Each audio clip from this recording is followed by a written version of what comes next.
Bonjour à tous. Là, complètement au cœur de l'actualité, on va parler aujourd'hui d'une loi, la loi de programmation des finances publiques en France, qui fait tomber tous les masques, comme jamais, et qui pourrait être à l'origine d'une énorme crise avec l'Union européenne, mais extrêmement salutaire. Je vais vous expliquer tout ça. J'avais fait fin août, je vous avais dit, rendez-vous fin septembre, il va se passer des choses avec cette LPFP, loi de programmation des finances publiques. Allez revoir ma vidéo, je ne vais pas tout réexpliquer ici, même si je vais redonner des éléments de contexte, tout le monde va comprendre. Ça vous avait beaucoup passionné d'ailleurs, et je vous avais dit rendez-vous fin septembre, il va se passer quelque chose d'important et très révélateur. Et ben nous, on y est, dans cette session extraordinaire à l'Assemblée nationale, et notamment les masques tombent pour l'opposition, avec des guillemets. En tout cas, une partie d'entre elles, vous allez voir ça, et c'est assez incroyable, assez navrant d'ailleurs. Mais la crise est possible, et la crise est salutaire, parce qu'elle pose la question de qui est le souverain en France, de notre appartenance à l'Union européenne. Est-ce qu'on accepte le chantage de l'Union européenne? Je reviens sur tout ça. On est au cœur de l'actualité parce qu'elle commence à être débattue à l'Assemblée nationale ce 27 septembre à 21h. Et c'est pas fini, il y aura des allers-retours. Donc on a intérêt à mettre la pression le plus possible. Bref, n'hésitez pas, je pense qu'elle est importante, à partager cette vidéo, notamment en vous abonnant à cette chaîne YouTube. Bienvenue, il y a beaucoup de nouveaux abonnés ces derniers temps. Vérifiez aussi que YouTube vous a pas désabonné, réabonnez-vous s'il vous plaît le cas échéant. Comment on fait pour s'abonner ou réabonner à la chaîne? C'est un petit clic en dessous sur s'abonner, c'est tout, c'est gratuit, c'est un clic, et ça aide énormément à un meilleur référencement de toutes les vidéos. Voilà, donc je vous en remercie beaucoup. Je sais que vous comprenez l'intérêt de tout ça. Être abonné plutôt que pas abonné, que vous soyez un nouveau ou un ancien téléspectateur de ces vidéos, je vous en remercie d'ailleurs. Être abonné, ça apporte plus pour la viralité, la diffusion de vidéos. Grand merci à vous. Les rendez-vous. Samedi 7 octobre, rendez-vous à 14h Paris, place du Palais Royal pour le grand cortège national pour le Frexit et la sortie de l'OTAN et du drapeau français. Venez, c'est ouvert, tous ces événements sont ouverts aux adhérents et aux non-adhérents, chaque fois. Venez très nombreux, ça va être extraordinaire. Déjà, Romain Bessonnet, vice-président du Cercle Aristote, m'a déjà confirmé sa prise de parole. J'en suis absolument ravi. Et nous aurons un des très, très grands moments. Le 12 octobre, j'entame mon Tour de France de la Liberté à Fréjus, le soir, jeudi 12 octobre, 19h. Salle, Saint-Égulphe, Charles-Denis, si je ne me trompe pas. Entrée 5 € parce qu'il y a la salle et parce qu'on vous offre un verre de l'amitié pour qu'on puisse discuter après la réunion publique. Je fais aussi une dédicace sur place. 5 €, c'est tout. 19h jeudi 12 octobre, Fréjus. Pas besoin de s'inscrire, c'est ouvert à tout le monde encore une fois.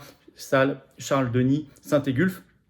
Contactez référent 83 tout collé sans accent @les-patriotes.fr si vous avez des questions bien sûr ou informations sur cette réunion publique qui entame le Tour de France de la Liberté. Voilà, j'ai besoin de vous. J'ai envie qu'on se batte côte à côte. J'ai envie que vous soyez à mes côtés, à nos côtés. J'ai envie qu'on se batte pour nous, nos enfants, nos petits-enfants. J'ai envie qu'on se batte pour notre France et notre humanité. J'ai envie qu'on se batte pour notre liberté, la paix, notre souveraineté, notre dignité, la justice, la paix civile, la vérité. Voilà, j'ai envie de tout cela, notre libération, par le Frexit notamment et tout le reste. C'est les Patriotes. Mouvement anti-oligarchique, premier mouvement souverainiste de France et largement complètement libre, complètement autonome, complètement en résistance 100% anti-oligarchie. Il faut venir. Adhérer, réadhérer, c'est le premier lien sous la vidéo en description pour le faire. C'est également un lien en commentaire épinglé, une petite fiche maintenant sur l'écran et dans les dernières secondes de la vidéo, j'ai mis le lien également sur l'écran. Faire un don de soutien au mouvement, c'est vital. C'est le deuxième lien sous la vidéo en description. Pourquoi c'est vital? Parce qu'on n'a pas les millions du système d'être public, parce qu'on n'a pas les copains grands banquiers, grands journalistes, tout ça. Non, on fait comme on peut, mais on fait. Ça coûte cher. La manif du 7 octobre va coûter 10 000 € au mouvement. On accueille tout le monde gratuitement, bien sûr. Et tout le reste, plus d'affiches, de tracts tous les jours, ce sont des dons. Tout, adhésion, réadhésion, dons, c'est défiscalisé aux 2 tiers pour vous. Aux 2 tiers, vous mettez 60, ça vous coûte 20 après impôt. Vous mettez 6 000, ça vous coûte 2 000. Il y en a qui peuvent, faites-le. Vous mettez 3, ça vous coûte 1. Voilà. Bravo aux donateurs, aux réadhérents, bienvenue. Aux nouveaux adhérents patriotes. Alors la loi qui fait trembler le système, peut-être. Qui peut ouvrir une crise très salutaire, peut-être. Qui fait tomber les masques, ça c'est sûr. La LPFP, loi de programmation des finances publiques, loi qui est exigée par les traités européens. J'avais fait une vidéo, je l'ai dit, fin août 2023 en expliquant ce qui allait se passer. On y est. Les discussions donc commencent ce mercredi 27 septembre dès 21h normalement à l'Assemblée nationale. Ça va se poursuivre. D'abord, c'est une loi impérative de chantage. J'expliquais dans ma précédente vidéo, je ne vais pas tout répéter, elle est sur cette chaîne, que cette loi, normalement, aurait dû être votée fin 2022, il y a un an. Qu'elle a été recalée 2 fois par l'Assemblée nationale. Le gouvernement l'a voulu la représenter Normalement, il devait la présenter au début de l'été, juin, début juillet 2023. Il n'a pas pu et finalement, il fait une session extraordinaire fin septembre maintenant pour pouvoir la passer. Pourquoi une session extraordinaire? Je vous l'avais expliqué dans cette vidéo parce que il a le droit, hors texte budgétaire, et là, ce n'est pas considéré comme un texte budgétaire, il a le droit à 1,49.3 pour passer en force par session. Donc, il fait une session spéciale pour se donner un 49.3 en plus. Et ensuite, début octobre, ils entreront dans la session ordinaire. Vous avez compris l'astuce. Parce que sur cette loi, il n'exclut pas, malgré la trahison de certaines oppositions, j'y reviens, il n'exclut pas le 49.3. En tout cas, Bruno Le Maire a craché le morceau. Je vous avais expliqué fin août que cette loi a été exigée par Bruxelles pour libérer 19 milliards d'euros du plan de relance Covid. Sinon, Bruxelles ne les donne pas à la France. Ça n'était pas confirmé par le gouvernement, c'est maintenant explicitement confirmé, c'est une première. L'Union européenne fait bien un énorme chantage, un masque qui tombe, alors que le gouvernement avait refusé de dire la vérité sur la réforme des retraites ou sur la réforme de l'assurance chômage, avait refusé de dire que c'était exigé par l'Union européenne. Or, c'est exigé par l'Union européenne. Nous l'avons dit, nous le savons, c'est pareil en Belgique, en Espagne, ça. Il n'y a que le gouvernement français qui avait menti. Là, ils ne peuvent plus mentir, ils sont acculés. Confère, dépêche Reuters qui a donné un grand article dans l'Opinion ce 26 septembre, le titre « Les aides de l'Union européenne à Paris en danger sans vote de la LPFP », prévient Bruno Le Maire. Il a craché le morceau devant la commission des finances de l'Assemblée nationale ce 25 septembre. Je vais vous lire, c'est extrêmement clair. Je vais citer Bruno Le Maire. Écoutez bien. Sans une telle loi, la France pourrait perdre les 10 milliards d'euros d'aides européennes attendues d'ici la fin de l'année, ainsi que 8 milliards d'euros prévus l'année prochaine, a prévenu le ministre de l'économie et des finances. Je veux être clair avec la représentation nationale, je le cite. Sans la loi de programmation des finances publiques, il n'y aura pas de décaissement des aides européennes, a-t-il déclaré devant la commission des finances. Nous devrons faire une croix sur 18 milliards d'euros d'aides qui sont nécessaires pour nos finances publiques, a ajouté le ministre. Je rappelle que l'argent dont il parle, c'est 18 ou 19 milliards sur les 39 qu'on reçoit du plan de relance Covid.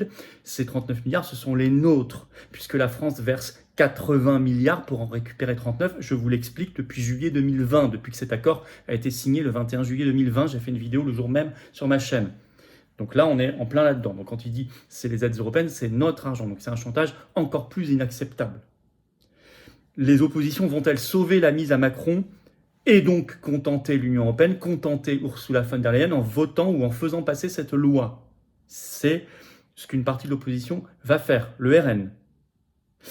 Alors, LR, confère article de Politico ce 27 mars, fait savoir, je cite, la consigne de vote officielle du groupe LR à l'Assemblée nationale est de voter contre la loi. Donc LR vote contre. LFI, c'était pas très clair dans l'opinion le 26 septembre si on écoutait Éric Coquerel, je vais vous le citer.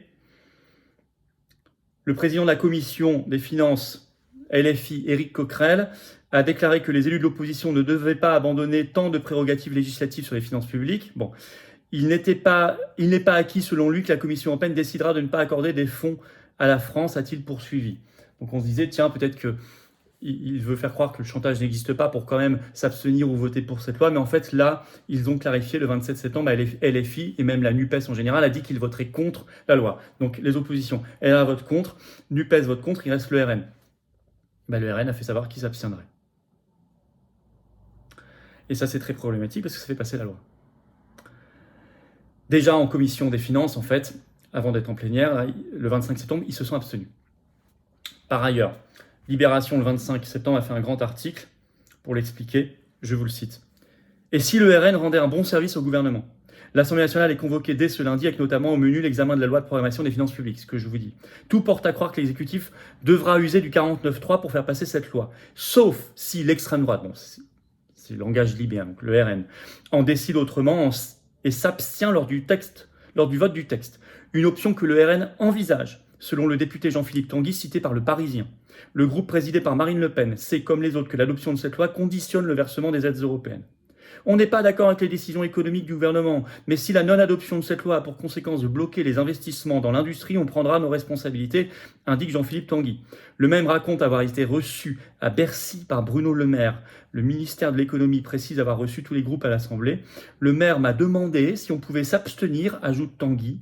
Je lui ai répondu oui, à condition que cette loi ne soit pas présentée comme un certificat de bonne gestion du gouvernement. L'abstention serait en tout cas, je cite, présentée comme un geste plutôt sympa envers le gouvernement, qui pourrait ainsi éviter d'actionner le 49.3. et s'épargnerait donc une mauvaise séquence médiatique. Merci qui? Fin de citation, fin de l'article. Merci le RN. Bon, et nous, on ne dit pas merci. Bon, enfin, ce vote abstention a été confirmé par le député RN sur BFM TV, Sébastien Chenu, ce 27 septembre, qui est par ailleurs vice-président de l'Assemblée nationale. Il a bien confirmé qu'il s'abstiendrait. Et la journaliste a relevé, donc vous allez sauver la mise, je cite, à Macron et à l'Union européenne. Ben oui. Alors, je rappelle que c'est une loi qui fixe, je l'ai expliqué dans la précédente vidéo, un chemin d'austérité, de très grande austérité pour contenter Bruxelles jusqu'en 2027. C'est pas n'importe quelle loi. Alors maintenant, deux possibilités s'offrent à nous. On vit un grand moment, un moment important. Soit effectivement, il s'agit de se coucher en votant cette loi de programmation des finances publiques ou en la laissant passer par l'abstention. Et là, ce que ça veut dire, il faut réfléchir, ça avalise le fait, ça montre, ça démontre, ça prouve le fait qu'on accepte le chantage de l'Union européenne et qu'on est des esclaves. C'est ça que ça veut dire. Ça veut dire, une fois que Bruxelles l'a fait, ils pourront toujours le refaire. On vote, vous nous menacez financièrement, on se couche, on fait ce que vous voulez. Ça, c'est la première possibilité. Soit, il s'agit de voter contre. La loi ne passe pas. Alors évidemment, ça pousse, et on pousse en votant contre, à une crise ouverte avec l'Union européenne. Ce qui a un immense mérite. Et a plusieurs mérites. Un, ça a l'immense mérite de rejeter d'abord, puisqu'elle n'est pas votée, une loi de souffrance pour la France et les Français. Je vous l'ai dit, c'est une loi d'austérité. Je rappelle que Euractiv a sorti un article ce 21 septembre étudiant l'impact des nouvelles règles budgétaires de l'Union européenne. C'est le calcul l'étude faite par l'Institut Bruegel, qui prouve que c'est la France qui en souffre le plus. Ça rajouterait chaque année 30 milliards d'euros d'austérité en plus en France. Voilà ce que c'est que cette loi. Deux, l'immense mérite de voter contre. Ça démontre qu'on refuse tout chantage. On n'est pas des esclaves. Troisième immense mérite, ça fait exploser l'indispensable débat sur notre appartenance à l'Union européenne de fait, puisqu'une crise est ouverte avec l'Union européenne, et sur la vraie question, qui est le souverain? Qui dirige? Qui a la souveraineté?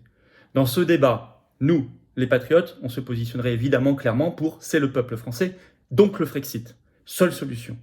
Salutaire solution. Alors on nous dit oui, mais dans ce cas-là, l'Union européenne ne nous donnera pas les 19 milliards. C'est quand même gênant. Je rappelle que c'est notre argent. Alors je vais vous dire, si on est dans ce cas-là, qu'on a ouvert cette crise ouverte, crise historique avec l'Union européenne, on sera alors dans un contexte quasi révolutionnaire du point de vue des institutions européennes. Alors nous non plus, on ne paiera pas. Soit sur ce plan, je vous dis qu'on donne 80 pour récupérer 39, soit en général sur notre contribution au budget de l'Union européenne, puisque vous savez que chaque année, on donne 15 milliards de plus que ce qu'on en reçoit. Ça, c'est une position de désobéissance ponctuelle. Je vous ai dit que ce n'est pas la solution à terme, la désobéissance, parce que ça ne fonctionnera pas. La seule solution juste après, c'est le Frexit. Voilà ce que ça permettrait, cette crise ouverte. C'est quand même pas rien. Alors, le RN annonce peut-être une autre partie de l'opposition, je ne sais pas, a priori pas NUPES et pas LR, on verra, vouloir se coucher. Vu ce que je viens de dire, ce serait non seulement une erreur, mais pas seulement, ce serait une faute. Ce serait un crime contre notre souveraineté et ce serait une trahison du peuple de France. Je le dis comme je le pense. Je le dis comme je le pense. Moi, j'ai envie d'accabler personne, mais il faut dire les choses au bout d'un moment. Le gouvernement, ceci dit ce 27 septembre qu'il passera quand même peut-être par un 49-3. Pourquoi? Comme ça, il n'y a pas de vote, pour que la collusion avec le RN ne se voit pas trop. Alors, l'explication officielle du gouvernement, c'est de dire oui, le RN dit qu'il s'abstiendra, mais est-ce qu'on peut vraiment lui faire confiance? Peut-être que à l'instant T, finalement, ils se voteront contre et donc on va se faire avoir. Je pense que ce n'est pas du tout ce qui va se passer, puisque en commission des finances, ils ont déjà voté, ils se sont abstenus. Donc généralement, vous savez, on confirme toujours son vote en plénière. Puis ils l'ont dit tellement de fois. Bon, ok, non. Je pense que la vraie raison, c'est pour masquer la collusion. S'il n'y a pas de vote, on ne voit pas trop la collusion. On ne voit pas trop que le RN s'abstient, il n'a pas besoin de le faire. Mais il sauve la mise. Parce que derrière, ils ne voteront pas de motion de censure. Ce qu'ils devraient faire. Alors, on n'en est pas là. Ça ne va pas durer 1 heure, tout ça. Ça va durer sur des jours, donc peut-être même plus. Moi, ce que je vous dis, on va peut-être lancer une pétition nationale très bientôt. J'y réfléchis, je vous informerai très vite. En tout cas, dès maintenant, écrivez à votre député, surtout si c'est un député RN. Mais même si c'est NUP, LR, par précaution, écrivez. Pour dire votez contre, votez contre, votez contre, votez contre. Dès maintenant, là, un mail, vous pouvez le faire tout de suite. Allez les voir, peut-être qu'ils sont en permanence. Allez les voir. Enfin, normalement, ils sont à l'Assemblée, hein, s'ils bossent. Mais bon, en tout cas, écrivez-leur. Amen. Faites savoir, faites circuler, s'il vous plaît, la vidéo. Donnez-lui de la force en vous abonnant à cette chaîne YouTube. Un petit clic en dessous, c'est gratuit. Si vous abonnez à la chaîne, ça aide énormément à un meilleur référencement. La vidéo va mieux circuler, toutes les autres. Grand merci, mais en tout cas, partagez-la, s'il vous plaît. C'est du carburant pour le Frexit, cette affaire. C'est évident.